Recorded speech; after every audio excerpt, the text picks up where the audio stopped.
Good morning, students. Today we are going to start with a new civilization which is very important from your class point of view.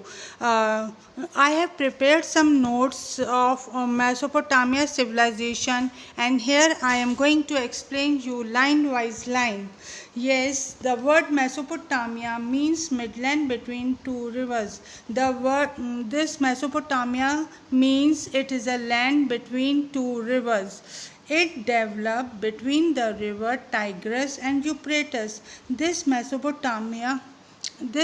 जो ये Mesopotamia civilisation है ना, ये develop कहाँ पे हुई थी? Between the river Tigris and Euphrates. ये एक दो रिवर्स थे आसपास, और उसके बीच में जो लैंड थी वो, उस लैंड पे कौन सी सिविलाइजेशन डेवलप हुई थी? मेसोपोटामिया सिविलाइजेशन डेवलप हुई थी. जो ये मेसोपोटामिया है, it is now modern Iraq. और this civilization is famous because of certain reason. First, develop urban life. जिस तरीके से आप लोगों ने देखा था कि इंडस वैली सिविलाइजेशन थी, वो भी एक अर्बन मतलब अर्बन लाइफ के ऊपर डिपेंड थी. उसी तरीके से जो ये मेसोपोटामिया सिविलाइजेशन है, it was also based on the urban life. Vast and rich literature. इसकी जो लिटरेचर थी बहुत वास्ट थी, बहुत एनरिच थी, जिसको पढ़ के बहुत चीज़ें हमको मालूम पड़ती हैं. नेक्स्ट इज द मैथ्स के अंदर they were very very excellent. And astronomy, they use to believe in astrologers etcetera. Here the god of the city was called Ziggurat. यहाँ पे जो भगवान थे ना, हर एक सिटी का अलग अलग भगवान था, and he was called by the name of Ziggurat. In this civilization art of writing also developed. इस civilization में पहली बार art of writing develop हुई थी. लोगों ने लिखना शुरू करा था, और उस लिखने वाली स्क्रिप्ट को क्या कहा गया था? Cuneiform script. और जैसे आजकल हम लोग पेपर्स वगैरह पे लिखते हैं, उस टाइम पेपर्स इन्वेंटेड नहीं थे, तो ये लोग किसके ऊपर इन्होंने लिखना शुरू करा था? इन्होंने लिखना शुरू करा था एक क्ले टैबलेट के ऊपर. जैसे कि आप लोगों ने ईंटें वगैरह देखी थी ना, तो उस टाइम में कौन सी ईंट थी? आपकी मिट्टी की ईंट थी, और उस पर वो लोग आराम से लिख रहे थे एंड ऑल. एंड उनकी जो राइटिंग स्क्रिप्ट थी, it was known as cuneiform script. People used to write their account and literature on the clay tablets. उस ज़माने के जो लोग थे ना, वो लोग अपना अकाउंट मेंटेन करते थे, और उन अकाउंट्स को वो किसके ऊपर लिखते थे? क्ले टैबलेट्स के ऊपर थे. और वो उनकी जो राइटिंग थी, उसको क्या कहा जाता था? Cuneiform script. Yes, the script of writing was called cuneiform script. और सिक्स्थ इम्पॉर्टेंट बात इस सिविलाइजेशन की थी कि यहाँ पे कोड ऑफ लॉ डेवलप हुआ था. और कोड ऑफ लॉ मतलब कि उन लोगों ने ना लॉ मतलब वो एक लॉ बनाया था, जिसके अकॉर्डिंग वो लोगों को जस्टिस देते थे. और ये लॉ किसने बनाया था? It was made by the king Hammurabi. He was a well known and well famous king of Mesopotamia. उसने फर्स्ट टाइम एक लॉ प्रिपेयर करा था, और उस लॉ के अकॉर्डिंग वो लोग मतलब जो क्राइम कमिट करते थे, उनको पनिशमेंट देते थे. And his code of law was called the Hammurabi Code of Law. Code of law. Its punishment was tit for tat, that is revenge of blood is blood. इसका मतलब था जिसने जैसा मतलब वो क्राइम करा था, उसको उसी हिसाब से पनिशमेंट दिया जाता था. अगर सपोज़ किसी पर्सन ने किसी का खून कर दिया है, तो उसको भी डेथ सेंटेंस दिया जाएगा. अगर किसी ने किसी की मतलब टांग वांग तोड़ दी है या क्या कर दिया है, तो उस पर्सन की भी टांग तोड़ दी जाएगी. तो इसलिए हम कहते हैं कि इसका जो पनिशमेंट था वो कैसा था? tit for tat punishment. All these various points we are going to discuss in the Mesopotamia civilization in detail. Now let us begin. I am revising it with you again, so that it may be clear to you and you may understand each and every point very nicely. Is it clear to you, students? Yes. Now let us revise. This civilisation is in modern Iraq. जो Iraq है हमारे world के map पे, वहाँ पे ये civilisation develop हुई थी और उस सिविलाइजेशन को हमने क्या नाम दिया था? Mesopotamia civilisation. वेयरएस इंडिया के अंदर दो सिविलाइजेशन डेवलप हुई थी। पहली कौन सी थी आपकी? Indus valley civilisation and second was Vedic civilisation. अब हम इंडिया से बाहर निकल के कहाँ पे जा रहे हैं? वर्ल्ड की साइड में जा रहे हैं। देख रहे हैं कि उस टाइम पीरियड में कौन कौन सी सिविलाइजेशन फ्लरिश हुई थी। तो हम पहले किसके बारे में डिस्कस कर रहे हैं? यहाँ पे मेसोपोटामिया सिविलाइजेशन के बारे में डिस्कस कर रहे हैं। और ये मेसोपोटामिया एट प्रेजेंट कहाँ पे लोकेटेड है? It is now called the modern Iraq. अच्छा, can anybody tell me what is the word Mesopotamia means? Yes, it means the land between the two rivers. और वहाँ पे कौन से दो रिवर्स थे आपके? Tigris and Euphrates. Okay. Then this civilization is well known and well famous for the code of law that was given to us by हामोराबी। और जो ये हामोराबी ने कोड ऑफ जस्टिस बनाया था उसको फिर लेटर ऑन सारे वर्ल्ड के लोगों ने फॉलो करा था। Is it clear to you? उससे पहले कोई लॉ एंड ऑर्डर नहीं था, सब लोग अपने हिसाब से पनिशमेंट देते थे। लेकिन जो किंग हामोराबी था इसने एक कोड ऑफ लॉ बनाया और उस कोड ऑफ लॉ को क्या कहा गया था? Hammurabi code of law. Is it clear to you? Now let us know who was this Hammurabi, king Hammurabi. He was the most powerful ruler of Mesopotamia. He was a dictator. He used to consider him as the representative of God. ये जो king Hammurabi था, he was a dictator. Dictator में होता है ना कि जो राज मतलब रूलर बोलता है उसी की बात मानी जाती है, पीपल की कोई बात नहीं मानी जाती है। जैसे कि हम लोग अभी देख रहे थे, जो अभी इससे पहले पाकिस्तान में भी क्या था? डिक्टेटरशिप थी। और इंडिया में क्या है आपकी? डेमोक्रेसी। डेमोक्रेसी में क्या होता है? लोग अपनी बात रखते हैं, अपना व्यू पॉइंट रखते हैं।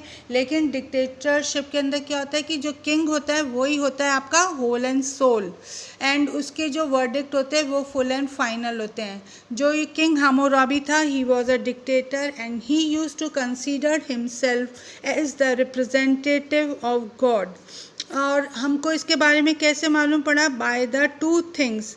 Firstly by 55 letters written by him. इसने 55 लेटर्स लिखे थे, उसको पढ़ के हमने देखा कि ये क्या, वो ये किस टाइप का किंग था और इसने कैसे अपने लॉ ऑफ कोड को, जस्टिस को प्रिपेयर करा था। And secondly bye code of law which were carved on the pillars. आप लोगों को ध्यान है जैसे हमने अशोका वाले चैप्टर्स में पढ़ा था कि वो जो अपने इंस्क्रिप्शंस थे, पिलर्स थे, उसके ऊपर अपनी वो टीचिंग्स, अपनी सेइंग्स वगैरह रखता था, लिखवा देता था एंड ऑल, और वो बड़ी बड़ी जगहों पे इंस्टॉल्ड हो जाती थी। उसी तरीके से जो किंग हामोराबी था उसने भी ऐसे पिलर्स प्रिपेयर करे थे और उसने अपने लॉ के बारे में उन पिलर्स के ऊपर डिस्क्राइब करा था। He prepared the code of law for the benefit of his subject. He lay out the principle on 8 feet high stone. इसने जो सारे मतलब वो जो रूल्स बनाए थे, it was made according to the it was made for the benefit of subject. Subjects यहाँ पे किसके लिए यूज़ कर गए? सब्जेक्ट्स यहाँ पे पीपल के लिए यूज़ करा है। और उसने बोला कि जो उसने लॉ के रूल्स बनाए थे वो सारे अपने सब्जेक्ट्स की मतलब अनुसार बनाए थे ताकि उनको प्रॉपर जस्टिस मिल जाए, ताकि उनके साथ कुछ भी इनजस्टिस नहीं हो एंड ऑल लाइक दिस। ठीक है। ही फिर उसके जो प्रिंसिपल्स थे वो कितने फीट हाई मतलब पिलर पे लेआउट थे? वो 8 feet पिलर के ऊपर लेआउट थे। His principle of punishment was tit for tat and the revenge of blood is blood. तो कह रहे क्या कि जो इसका पनिशमेंट था, जैसे तुम करोगे तुमको उसी अनुसार पनिशमेंट मिलेगा। अगर तुमने किसी का खून करा है तो तुम्हारे को भी क्या मिलेगा? फांसी मिलेगी एंड ऑल लाइक दिस। तो इसलिए कहा जाता है जो इसका पनिशमेंट है, it is regarded as tit for tat. Is it clear to you everybody? Yes. Now we are going to discuss about the social life. King was regarded as the representative of God. जो king था ना वो क्या था आपका? Representative of God था। Representative of God था, और वो मतलब जो लोग थे उसको भगवान की तरह पूजा करते थे एंड ऑल, और वो अपने जो लोग प्रजा थी उसको किस तरीके से ट्रीट करता था, like his children. Okay, after him were the priest, जो सेकंड वो इम्पॉर्टेंट पर्सन थे जो किंगडम में, वो कौन थे आपके, प्रीस्ट थे। प्रीस्ट हम किसको कहते हैं, वो जो आपके चर्च के अंदर होते हैं ना फादर, उनको प्रीस्ट कहते हैं, और टेम्पल के अंदर भी पुजारी होता है, उनको भी हम क्या बोलते हैं, प्रीस्ट बोलते हैं। और थर्ड पॉइंट है आपका मोनार्की सिस्टम वॉज प्रिवेलेंट, वहाँ पे डेमोक्रेटिक टाइप ऑफ सेटअप नहीं था बल्कि मोनार्की सेटअप था। मोनार्की सेटअप के अंदर होता है कि जो किंग होता है he is the whole and sole, और he rules according to his wishes, और मतलब लोगों को उसका कहना मानना पड़ता है, कोई उसको ओवर रूल नहीं कर सकता है। अगर कोई उसको ओवर रूल करने की कोशिश करेगा then he will be punished by the king. फिर जो आपकी फोर्थ पॉइंट है middle class consist of the businessman, landlords and the shopkeepers.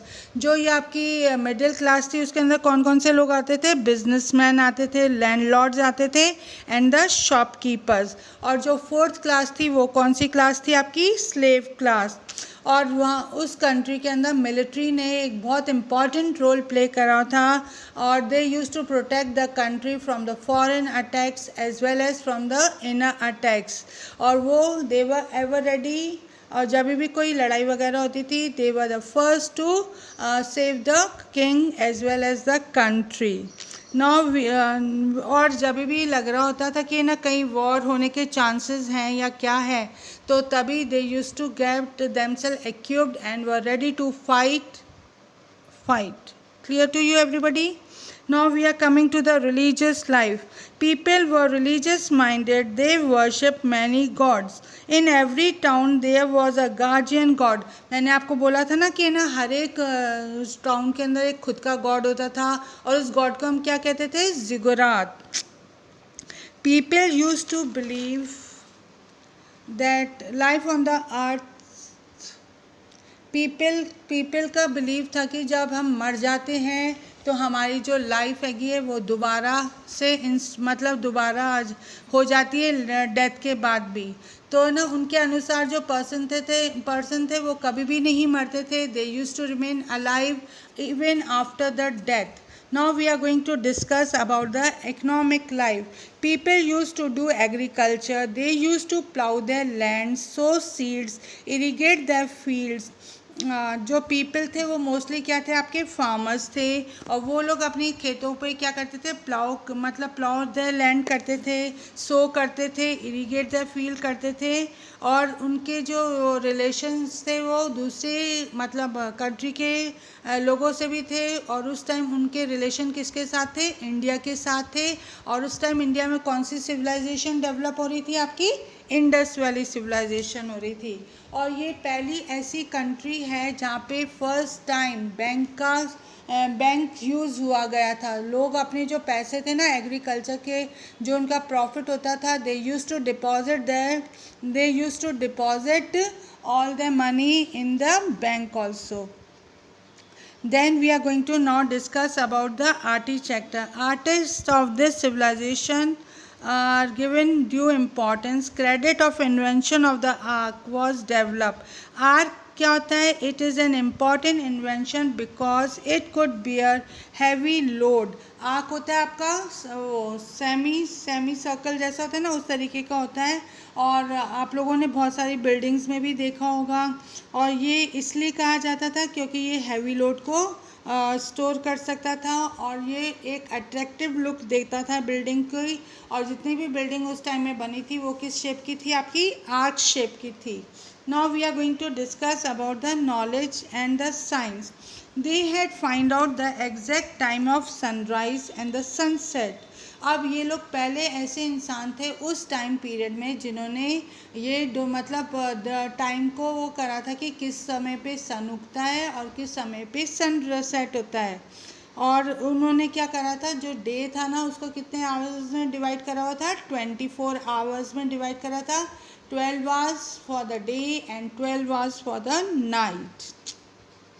They also told the world that in an hour there was 60 minute, और उन्होंने ये भी world को बताया था कि जो वर्ल्ड एक घंटा है, एक आवर है, उसके अंदर कितने मिनट्स होते हैं, 60 मिनट्स होते हैं। और इन 60 मिनट्स में कितने, एक मिनट में कितने सेकंड्स होते हैं, 60 सेकंड्स होते हैं। इस चीज़ के बारे में पहले वर्ल्ड को नहीं मालूम था।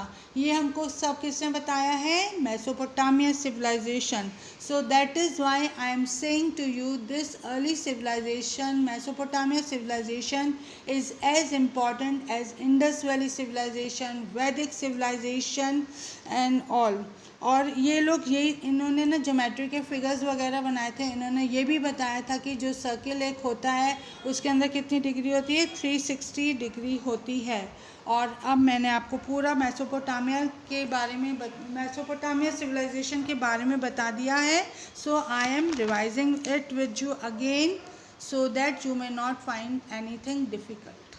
Yes class, again I am revising with you so that you may not find anything difficult and you may understand it very nicely. So students, today we are again starting with the Mesopotamian civilization. As all of you know that what does the word Mesopotamia means? The word Mesopotamia means midland between the two rivers. Which two rivers it had flourished? It had flourished on the river Tigris and Euphrates.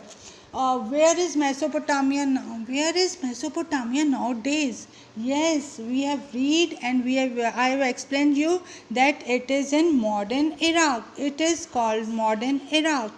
अच्छा बच्चों, let me know, आपको अभी मैंने बताया था कि ये civilisation है वो किन बातों के लिए फेमस है। चलो let us discuss one by one. पहला क्या था, यहाँ पे क्या थी, डेवलप अर्बन लाइफ हुई थी। जिस तरीके से इंडस वैली सिविलाइजेशन के अंदर अर्बन लाइफ डेवलप हुई थी उसी तरीके से मेसोपोटामिया सिविलाइजेशन में भी डेवलप हुई थी। ये इसका एक बहुत बड़ा मतलब this civilisation is famous. Secondly क्या है, it is vast and rich literature. ये एक बहुत, इसकी जो लिटरेचर है ये बहुत वास्ट हैगी है, बहुत एनरिच हैगी है। उसको पढ़ने से हमको बहुत सारी नई नई बातें मालूम पड़ती हैं। और जो यहाँ के जो लोग थे they were very very expert in maths. और जो लोग थे वो किस में बिलीव करते थे, एस्ट्रोनॉमी में बिलीव करते थे। वो लोग किस में बिलीव करते थे, राशि वगैरह में बिलीव करते थे।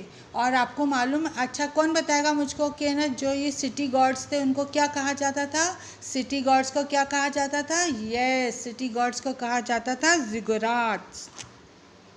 और क्या अचीवमेंट हुआ था इस सिविलाइजेशन के अंदर, यस इस सिविलाइजेशन में क्या हुई थी, राइटिंग स्किल डेवलप हुई थी first time in the world. और उस राइटिंग स्क्रिप्ट को क्या कहा गया था, क्यूनिफॉर्म स्क्रिप्ट। अच्छा ये हमको कैसे मालूम पड़ा, क्योंकि जो लोग थे उस टाइम के वो किस में वो अपने अकाउंट्स प्रिपेयर करते थे और अपने लिटरेचर के बारे में लिखते थे। और वो किसके ऊपर लिखते थे, they use to write on the clay tablets. और ये स्क्रिप्ट को क्या कहा जाता था, this script was called the cuneiform script. और last but not the least, क्या इम्पॉर्टेंट अचीवमेंट हुआ था इस सिविलाइजेशन में, yes Hammurabi code of justice was established। Okay students, यह आपको मेन अचीवमेंट्स आपको सबको समझ में आ गए क्या क्या है। अब हम लोग इसकी, और जो ये हम्मुराबी कोड है हमको उसके बारे में कैसे मालूम पड़ता है, क्योंकि जो ये हम्मुराबी था ना, किंग हम्मुराबी, उसने क्या लिखे थे, 55 लेटर्स लिखे थे। जिसको पढ़ने के बाद हमने को मालूम पड़ा कि इसने ना सेट ऑफ रूल्स डेवलप करे थे जिसके अकॉर्डिंग जस्टिस और जजमेंट दिया जाएगा।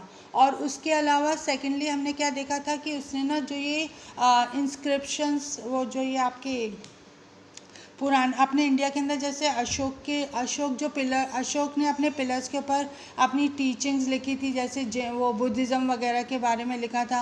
उसी तरीके से मेसोपोटामिया के अंदर जो किंग हम्मुराबी था वो फर्स्ट टाइम उसने इंट्रोड्यूस करा था कोर्ट ऑफ जस्टिस। तो उसने जो अपने रूल्स और रेगुलेशंस थे वो किसके ऊपर इंस्क्राइब करे थे, 8 फीट पिलर्स पे। और वो पिलर कहाँ पे, different places of the country में इंस्टॉल हुए थे, जिसको देख के लोग अपने जजमेंट्स को मतलब जजमेंट्स दे सकते थे और इस तरीके से लोगों को जस्टिस वगैरह प्रोवाइड होता था।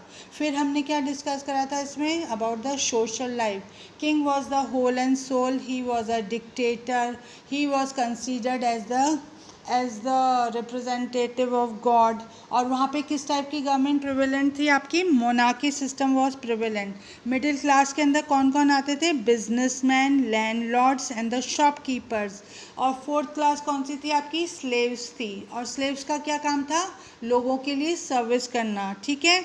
उनकी जो लाइफ थी बड़ी मिजरेबल लाइफ थी। बाकी जो ये किंग जो अपनी लाइफ लीड करता था बड़ी लेविशली और लग्जूरियस लाइफ लीड करता था। जो प्रीस्ट थे they were also enjoying their life very much. और जो मिडिल क्लास और ये सारे कौन थे? आपके वर्किंग पीपल थे। और सबसे जो गंदी जो लाइफ लीड कर रहे थे वो कौन थे? आपके स्लेव्स थे। और इस मेसोपोटामिया के अंदर हमने ये भी देखा है कि जो ये मिलिट्री है that also has got its own importance. They use to protect the city from the foreign as well as the inner attack.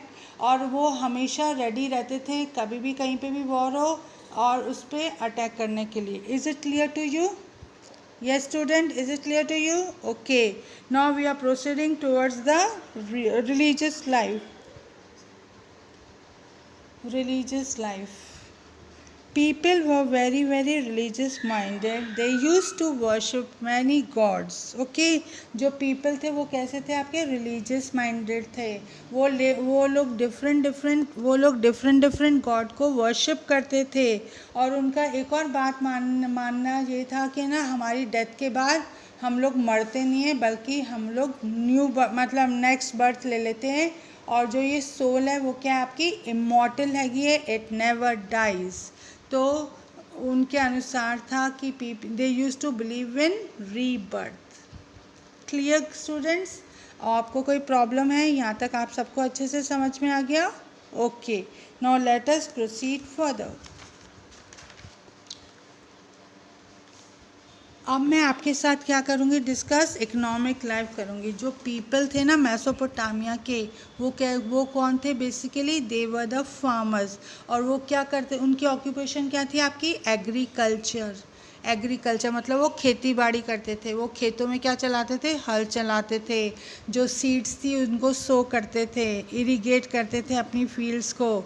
और फिर इनके जो ट्रेडर्स थे उनके ना फॉरेन कंट्रीज़ के साथ रिलेशन थे, specially with the Indus valley civilisation at that time. और आपको मालूम है कि फ़र्स्ट टाइम इस वाली मतलब सिविलाइजेशन ने क्या इंट्रोड्यूस करा था? बैंकिंग सिस्टम इंट्रोड्यूस करा था। जो इनका आर्किटेक्ट था ना, इट वाज वेरी फाइन। इन्होंने आर्च इंट्रोड्यूस करा था। और आर्च क्या होता है? Arch was an important invention because it could bear heavy load and was extremely attractive in look. जो आर्च था वो सेमी सर्कल जैसा होता है और उसकी शक्ति क्या होती है कि बहुत सारे हैवी लोड्स को उठा सकता है एंड ऑल। और उसके अलावा वो क्या करता था? ब्यूटीफाई करता था बिल्डिंग को। और ये जो पर्सन थे they were very, as I have told you, कि जो इनकी लिटरेचर थी बहुत एनरिच थी और बहुत मतलब बहुत सारी चीज़ें मालूम मिलती हैं हमको। और उसके अलावा साइंस में they have done very good progress. They had find out that exact time of sunrise and sunset. ये लोग पहले ऐसे लोग थे पुराने ज़माने में जिन्होंने एग्जैक्ट टाइम फाइंड आउट करा था कि सन सुबह कितने बजे सनराइज़ होता है, कितने बजे उसका सनसेट होता है। और उन्होंने फर्स्ट पर्सन थे जिन्होंने पूरे मतलब डे को कितने में डिवाइड करा था? 24 आवर्स के अंदर डिवाइड करा था। और इन्होंने ये पूरे वर्ल्ड को बताया था कि जो एक आवर है उसके अंदर कितने मिनट्स होते हैं? 60 मिनट्स होते हैं। और एक मिनट के अंदर कितने सेकंड्स होते हैं? 60 सेकंड्स होते हैं। Clear everybody? इससे पहले किसी को इस बारे में मालूम नहीं था। और आप लोगों ने जैसे देखा है ना कि जो ज्योमेट्री का जो सर्कल होता है, इन्होंने जो सर्कल को कितने उसमें डिवाइड करा था? 360 डिग्री पे। और अब मैंने आपको पूरा चैप्टर रिवाइज कर दिया है। और अब मैं आपके साथ क्वेश्चन आंसर्स डिस्कस करती हूँ ताकि आपको और अच्छे से समझ में आ जाए। Yes, students, now we are going to discuss the question and answers one by one so that आपको कोई difficulty नहीं हो आंसर करने में. Clear to you everybody? Yes, my first question to you is the what does the word Mesopotamia means? Mesopotamia word है, उसका क्या meaning है? Yes, it means the midland between two rivers. Okay class, is it clear to you? Should I repeat it again? What does the word Mesopotamia means? The word Mesopotamia means the land between two rivers. Is it clear everybody? Okay, now मेरा second question है, what was the city god of Mesopotamia called? जो city god था Mesopotamia का, उसको हम क्या कहते हैं? He was called Ziggurat. और हर एक सिटी का अंदर अलग अलग गॉड थे, लेकिन उनका एक ही नाम था, वो क्या था आपका? Ziggurat. Very good. Okay students, my third question to you is name the rivers on which the Mesopotamia civilization develop.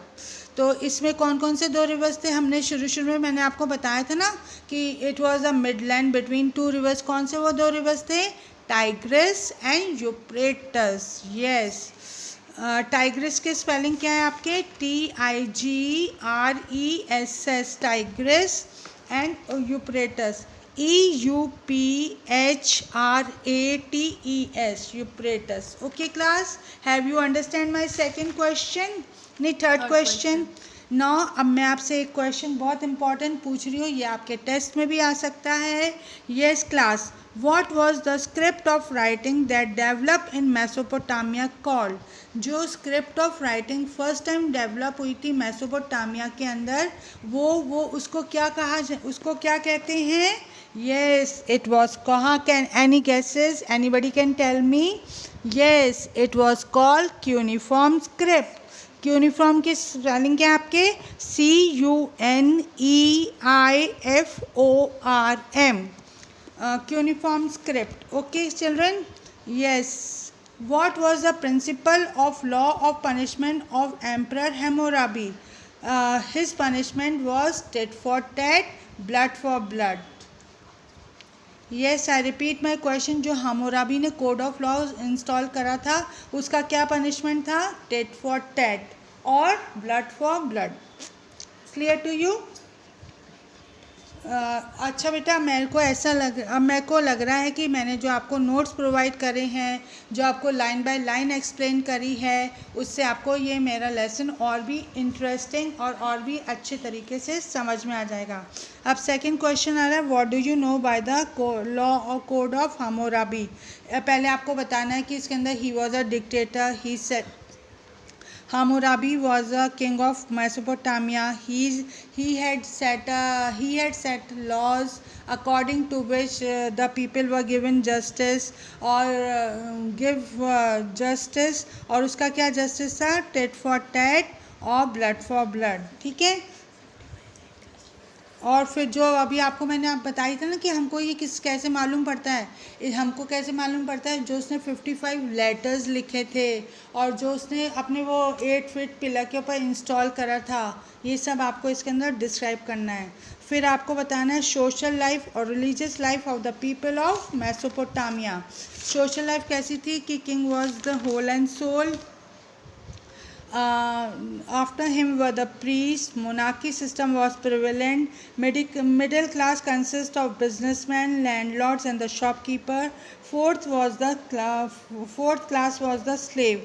और जो military had also been given the important place in the state. They were always ready to fight. Okay, अब हम इसके बारे में क्या discuss करेंगे? Religious life. People were very religious minded. They worshiped many gods. In every town there was a guardian god. People used to believe life after death and so on. So I hope कि you have understood each and every question very nicely. And if you have got any problem, you can go through the notes also and all. अब आपको कोई difficulty नहीं आएगी. अब मेरी तरफ से ये आपका चैप्टर बहुत अच्छे से मैंने एक्सप्लेन करा है and you are going to enjoy it doing homework also. So I want all of you should do the homework, and you have to submit your homework on the ERP group on Friday, that is 21/8/20. Is it clear to students? Okay students, bye, have a nice day.